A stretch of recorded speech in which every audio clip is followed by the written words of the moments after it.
Okay, I thought I'd make a little video on my reloading routine. So, hey, I got, first things first, I got a batch of 45 ACP in there. So I got my brass ready to go. I got some Dillon polish in my corn cob.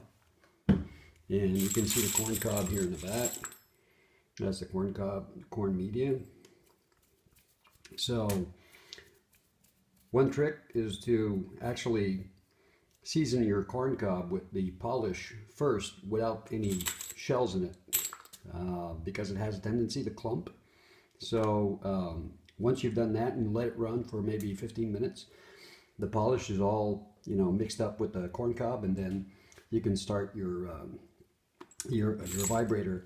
I use a timer, put 3 hours on it with a batch, usually does the trick.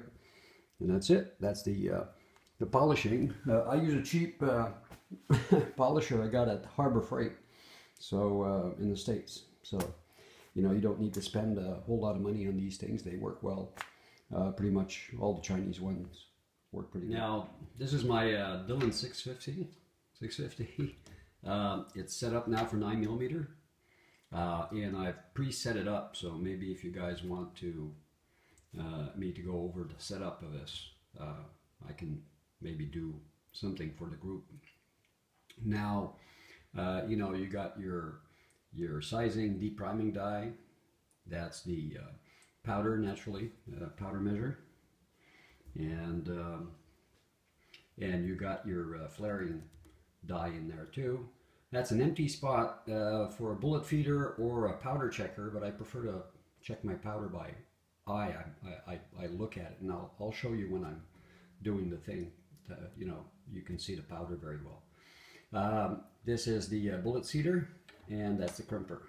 So these are set. This one will actually set the COL, the cartridge overall length. So this is very critical.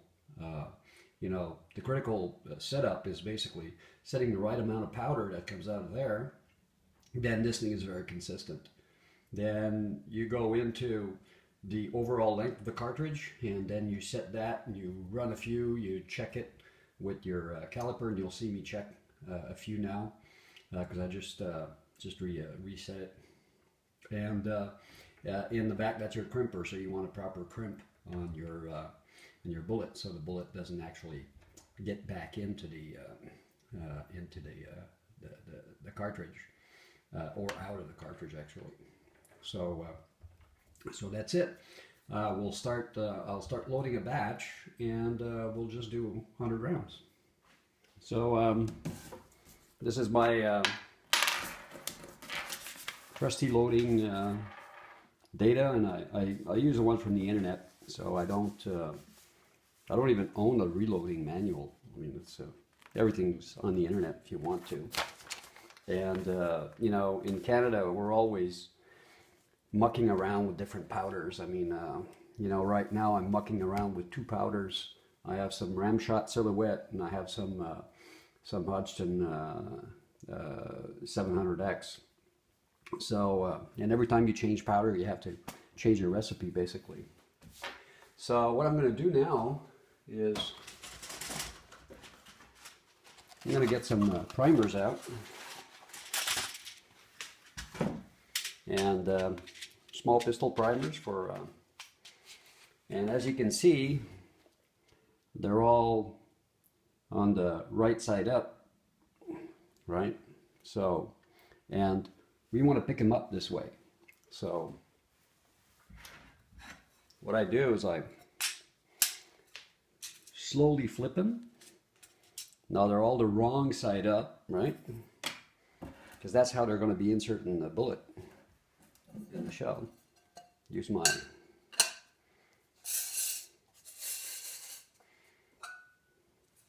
Then here we go. Then you get your pickup tube, and you just pick them up.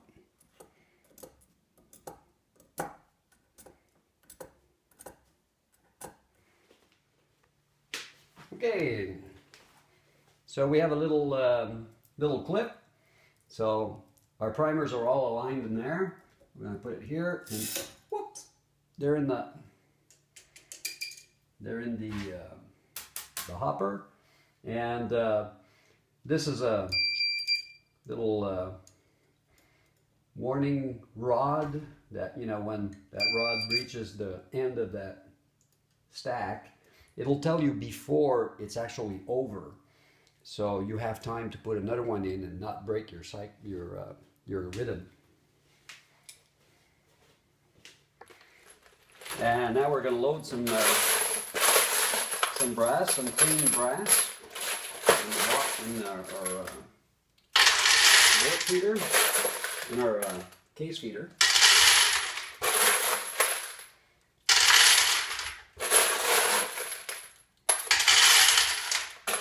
You can count them if you want. You put only a set amount in there, but since I'm going to do a big batch, the easy way to count them is you take a bigger caliber rack. Do I have one here somewhere? Yeah. If you ever want to count how many you put in, I'm going to do this with one hand now. You can take that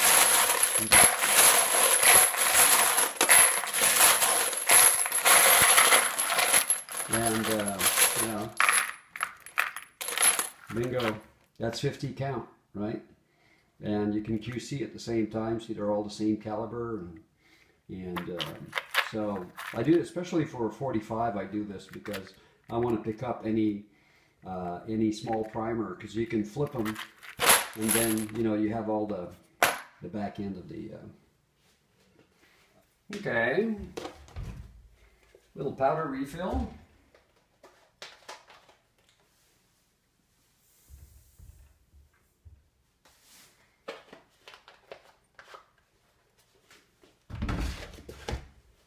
And we're going to start our bullet feeder, our case feeder. You can see them going in.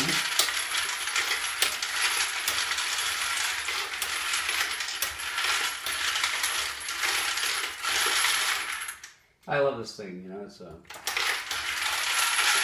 initially some of them will get stuck. You can replace that little tube there, but now it'll stop automatically when it's up there. And so now I'm going to feed a few primers through manually. 1, 2, 4, 5, 6, and that should synchronize my primer distributor. I'm just going to go in, and that will actually put one shell in. And now we're going to resize, deprime, and I'm going to push the primer in. You can feel it going in. And as I said in the video, I'm pretty slow, so I'm methodical, and I can see the amount of powder I have in there. Now, I don't know if it's easy to see in there, but you can see the amount of powder that you have in the bullet, in the case, right? So I don't know if you can see it. Yeah, now we can see it properly, right? So prime, bullet seated, right? Primed. Now that bullet is going to get cranked, and it's done. Primed, bullet seated.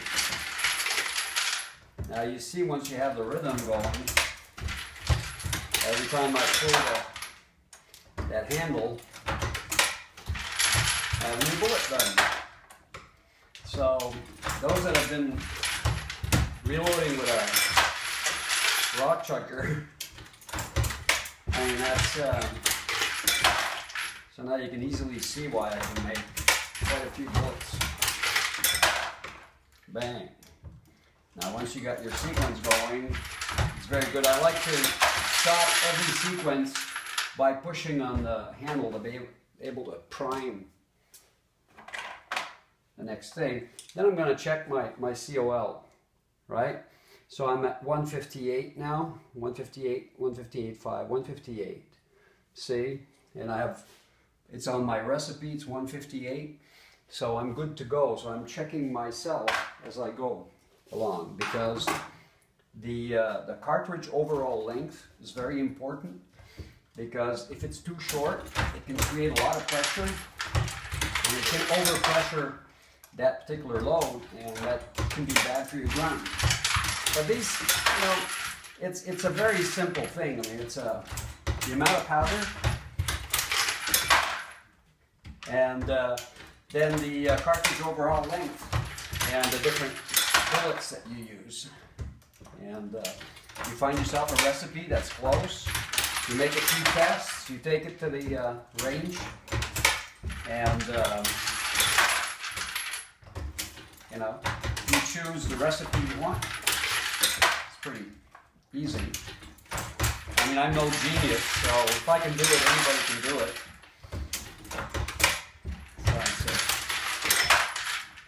And again, you know, by no means an expert. But as you can see,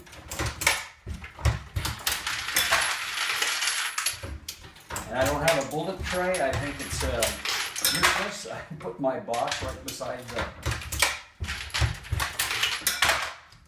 I love to hear that clunk. That's a bullet. I can see myself shooting it, you know.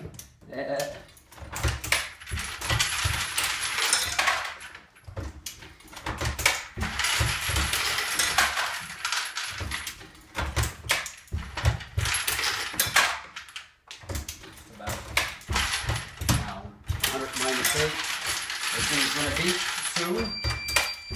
You see? Now I'm going to end up on a priming. This is my primer. That's 100 primers spent. Right? So now, you know, I'm going to take a random bullet in there. And that's 157, which is good. Now I'm going to run it through a case gauge. You see it falls right into the case gauge, and my primer is flush and it does not go over. So this is one good round, and typically I'll check all of them like this, and then I'll whoops, then I'll put them in the box. I'll box them, and that's it. So in this short time, we've done 100 rounds.